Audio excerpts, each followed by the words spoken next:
Hey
guys, it's already more than 3 weeks.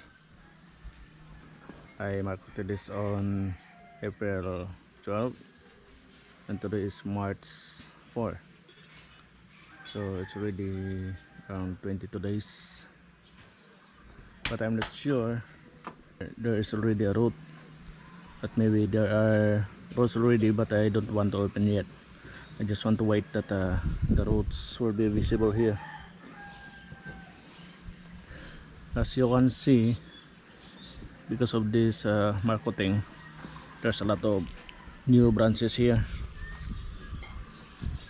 It grows a lot of branches, meaning it seems like it is preparing for the new branches before cutting this original branch. So as you can see, the leaves of this twig or branch not dying, meaning the marcotting is successful.